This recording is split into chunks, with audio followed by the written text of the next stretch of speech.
कृष्ण की वाणी। बच्चे, तुम्हारे दिन पलटने आज से शुरू हो जाएंगे मेरे बच्चे। तुम्हारे दिन पलटने जा रहे हैं। सब कुछ बदल जाएगा, सब कुछ। मैंने कहा था तुमसे, जब मेरी नज़र पड़ेगी ना तुम पर, जब मेरा आशीर्वाद होगा तुम पर, जब मेरी कृपा बरसेगी तुम पर, तो एक पल नहीं लगेगा, एक पल नहीं लगेगा बदलने में।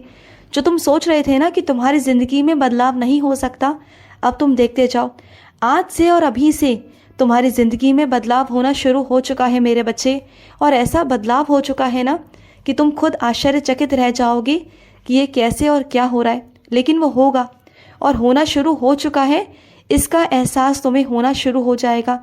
जैसे जैसे दिन बढ़ते जाएंगे ना, वैसे वैसे चीज़ें तुम्हारे सामने आती जाएंगी और तुम खुद देखोगे, खुद एहसास करोगे कि हाँ, मैं हूँ तुम्हारी ज़िंदगी में, मैं हूँ तुम्हारे साथ, और था भी, पहले भी था और अब भी हूँ, और हमेशा रहने वाला हूँ मेरे बच्चे। और सुनो, जो तुम्हारे आसपास कुछ चालाक लोग हैं ना मेरे बच्चे, कुछ ऐसे चालाक लोग हैं जो तुम्हें आगे बढ़ने नहीं देते, जो बहुत शातिर तरीके से तुमसे अपना काम निकलवा लेते हैं और खुद आगे बढ़ जाते हैं और हर चीज़ में अपनी प्रशंसा को बटोरते हैं हमेशा, और तुम्हें हमेशा पीछे करते हैं, हमेशा। उनकी ये आदत है। उन्हें अच्छा लगता है कि उनकी तारीफ़ हो, उन्हें अच्छा लगता है कि चार लोग उनकी तारीफ़ें करें और तुम्हारी बुराई करें। उनके अंदर आदत बन चुकी है। वो तुम्हें अपना बनाकर ना, तुमसे बातें निकलवा कर, तुम्हारी बातें उगलवा कर, वो लोगों के आगे अच्छा बनने की कोशिश करते हैं। उनका यही काम है। लेकिन एक बात कहूँ तुमसे, झूठ ना ज़्यादा दिनों तक नहीं चल सकता। उसकी बहुत अल्प आयु होती है, वो ज़्यादा दिन चल नहीं पाता। लेकिन जो सच होता है ना, उसकी आयु बहुत लंबी होती है। चाहे कोई कितना भी छुपाने की कोशिश करे, चाहे कोई कितना भी दूसरों का काम लेकर खुद की प्रशंसा करने की कोशिश करे ना, पर वो कर नहीं पाएगा। एक समय ऐसा आएगा ना कि वो खुद हार जाएगा, खुद थक जाएगा, चूर चूर हो जाएगा। तुम देखना, तुम्हारे अंदर गुण है और तुम्हारे गुण को कोई नहीं छीन सकता। जो तुम्हारे अंदर कला है ना, उसे कोई नहीं छीन सकता। तुम्हारे अंदर का हुनर कोई नहीं छीन सकता मेरे बच्चे, क्योंकि मैंने ऐसा तुम्हें हुनर दिया है, ऐसी कला दी है ना, कि तुम खुद से जहाँ भी जाओगे अपना नाम रोशन कर लोगे, अपनी पहचान बना लोगे। मुझे तुम पर पूरा पूरा भरोसा है, पूरा विश्वास है तुम पर। और सुनो मेरे बच्चे, तुम्हारी माँ की तबीयत ठीक नहीं है, तो इस वक्त तुम्हारा बाहर जाना ठीक नहीं है। घर रहकर अपनी माँ की सेवा करो। घर रह लो मेरे बच्चे, अपनी माँ की सेवा करो। तुम्हारी माँ बहुत बीमार है, ध्यान रखो उनका, ठीक है? और उनसे ज़्यादा काम मत करवाना। वो हमेशा उठकर काम करने लग जाती हैं, तो कोशिश करो कि वो काम ना करे, उनका काम कोई और कर ले या फिर तुम कर लो। उनसे काम मत करवाना, ठीक है?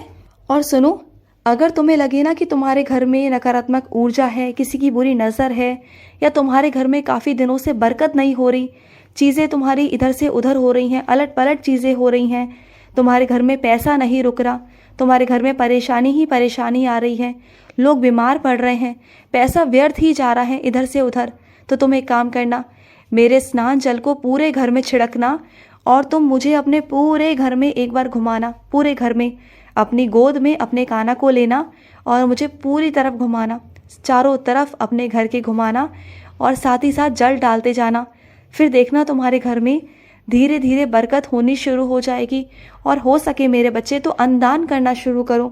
तुम जितना अन्नदान करोगे ना, दान पुण्य करोगे, उतने तुम्हारे घर में बरकत आनी शुरू हो जाएगी। क्योंकि कुछ लोग ऐसे हैं जो तुम्हारे घर के लिए श्राप हैं, जो बद्दुआ निकालते हैं, क्योंकि उनकी आत्मा को दुखाया गया था मेरे बच्चे। तुमने नहीं दुखाया, लेकिन तुमसे जो पहले है ना, तुम्हारे बड़े, तुम्हारे घर वाले, उनसे कुछ ऐसी गलतियां हुई हैं ज़िंदगी में ना कि उन्होंने किसी को बहुत दुख पहुंचाया, किसी के साथ बहुत गलत किया है, और बस वही चीज़ें हैं जो श्राप बनकर, जो बद्दुआएं बनकर तुम्हारे घर में लग रही हैं, और तुम्हें उसका भुगतान करना पड़ रहा है। तो तुम उसका भुगतान बस ऐसे ही कर सकते हो कि तुम दान पुण्य करो, किसी का अच्छा करो, किसी की सेवा करो, किसी का आशीर्वाद कमाओ। जब वो आशीर्वाद आएगा ना तुम्हारे जीवन में, तो वो बद्दुआएं, वो श्राप खत्म हो जाएगा धीरे धीरे।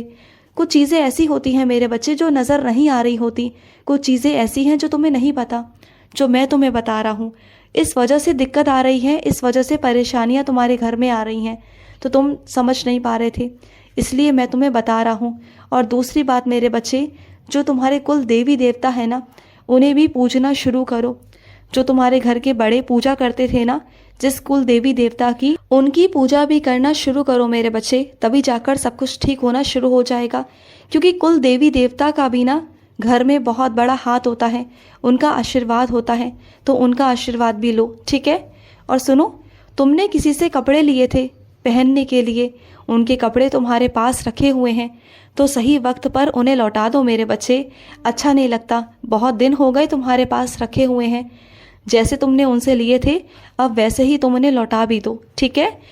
और सुनो मेरे बच्चे, तुम्हें बार बार मैंने समझाया है, बार बार बोला है कि जो इंसान तुम्हारा अपमान करता है, बीच सड़क में खड़े होकर तुम्हारे बारे में अपशब्द कहते हैं, तुम्हारे बारे में बुरा कहते हैं, चार लोगों से तुम्हारी बुराइयां करते हैं, तुम्हें पता है कि वो इंसान कैसा है, क्यों है, उसके बावजूद भी तुम उनसे बात करते हो। जब तुम्हारा गुस्सा शांत हो जाता है ना, या फिर उनका गुस्सा शांत होता है, तो तुम दोबारा से उनसे बातचीत करने लग जाते हो। ये गलत है मेरे बच्चे। जानते हो कि उनके अंदर तुम्हारे लिए जहर है, वो तुम्हें पसंद नहीं करते, बस वो तुमसे बात करते हैं सिर्फ इसलिए कि वो तुम्हारे मन की बातें जान सके। तुम्हारे घर में क्या चल रहा है ना, तुम्हारे घर में क्या चीज़ चल रही है, उन्हें वही जानने की उत्सुकता होती है। इस वजह से बस वो तुमसे बात करते हैं, बाकी उन्हें तुम्हारे घर की कोई चिंता नहीं है, कुछ भी नहीं है।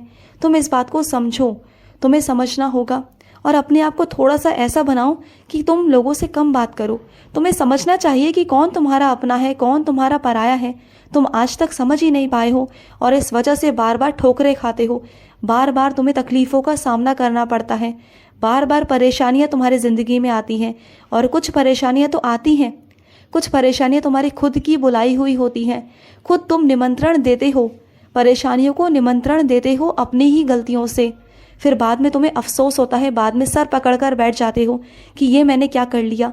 तो पहले से समझदार बनो ना, मत करो वो चीज़ें, मत करो वो हरकतें जिससे तुम्हें परेशानी हो, मत करो, समझदार बनो। और अगर तुम्हें लगता है ना मेरे बच्चे कि कोई तुमसे जो कह रहा है वो झूठ है, तुम्हारा मन उसे मानने को राज़ी नहीं, तुम्हारा दिल उसे मानने को राज़ी नहीं है, तुम्हें लगता है कि कहीं ना कहीं उसमें झूठ है, तो मत विश्वास करो। कोई नहीं कह रहा कि तुम उस पर विश्वास करो। तुम्हें लगता है कि वो झूठ है, तुम्हारा मन कह रहा है, तो उस बात की तह तक जाओ, समझो उन बातों को, और जो आधा अधूरा सच है उसे जानने की कोशिश करो। मत मानो, मैं नहीं कह रहा कि तुम उनकी बातों को मानो। जहाँ मन गवारा ना करे ना, दिल गवारा ना करे, उन बातों को मत मानो। क्योंकि कभी कभी अंतरात्मा की जो आवाज़ होती है ना, वो सही होती है। और सुनो, तुम्हें कुछ लोगों को उनकी सीमा बतानी होगी मेरे बच्चे। कई लोग ऐसे हैं जिनमें तहजीब ही नहीं है कि अगर वो तुम्हारे कमरे में आ रहे हैं तो बिना खटकाए आ जाते हैं, बिना बोले आ जाते हैं, बताते तक नहीं कि वो तुम्हारे कमरे में आ रहे हैं।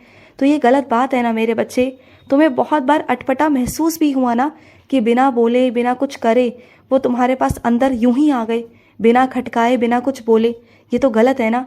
उन्हें समझा दो कि कभी भी किसी के कमरे में आने से पहले ये तमीज़, ये तहजीब होनी चाहिए कि बोल कर आओ, कोई संकेत देकर आओ, कोई चीज़ ऐसी कर कर आओ, कोई चीज़ बजा कर, या फिर दरवाजे को खटखटा कर, या फिर तुम्हें आवाज़ लगा कर ही तुम्हारे कमरे में आए। उन्हें बताओ, उन्हें अगर उन्हें समझ नहीं है तो उन्हें बताओ कि ऐसा ज़रूरी होता है करना, क्योंकि हर किसी के कमरे में तुम यूं ही नहीं घुस सकते, यूं ही नहीं जा सकते। ये कुछ चीज़ें होती हैं जो अच्छी आदतों में आती हैं, तो ये अच्छी आदतें होनी चाहिए, बुरी चीज़ें नहीं होनी चाहिए। अगर वो नहीं समझ पा रहे तो तुम उन्हें समझाओ, उन्हें उनकी सीमा बताओ, समझाओ उन्हें। और सुनो, अगर तुम्हारे घर में कोई ऐसा बच्चा है जो आधा अधूरा है अपने शरीर से ना, तो उसकी तुम जितनी सेवा कर सकते हो करो। अगर उस बच्चे की तुम सेवा करोगे ना, तो तुम सोच भी नहीं सकते कि तुम्हारे जीवन में जो कुछ बुरा है ना, जो तुम्हारे बुरे कर्म हैं, वो ऐसे यूं ही कट जाएंगे ना कि तुम सोच भी नहीं पाओगे। क्योंकि उस बच्चे की सेवा करोगे ना, जो बच्चा आधा अधूरा है, जो अक्षम है कुछ भी करने में, अगर तुम उसके लिए सक्षम बन जाओगे, उसके तुम 2 हाथ 2 पैर बन जाओगे ना, तो तुम देखना कि तुम कितने बलवान अपने आप को महसूस करोगे। मैं इतनी शक्तियाँ, इतनी चीज़ें तुम्हें दूंगा ना, इतना आशीर्वाद दूंगा ना कि तुम्हारे पास किसी चीज़ की कोई कमी नहीं आएगी, और ये पूरी प्रकृति तुम पर मेहरबान रहेगी। तुम जो चाहोगे कर पाओगे, कामयाब रहोगे तुम देखना। उस बच्चे की मदद करो, उसे तुम्हारी ज़रूरत है। खुश रहो। आज का कृष्ण संदेश समाप्त हुआ। जय श्री कृष्णा।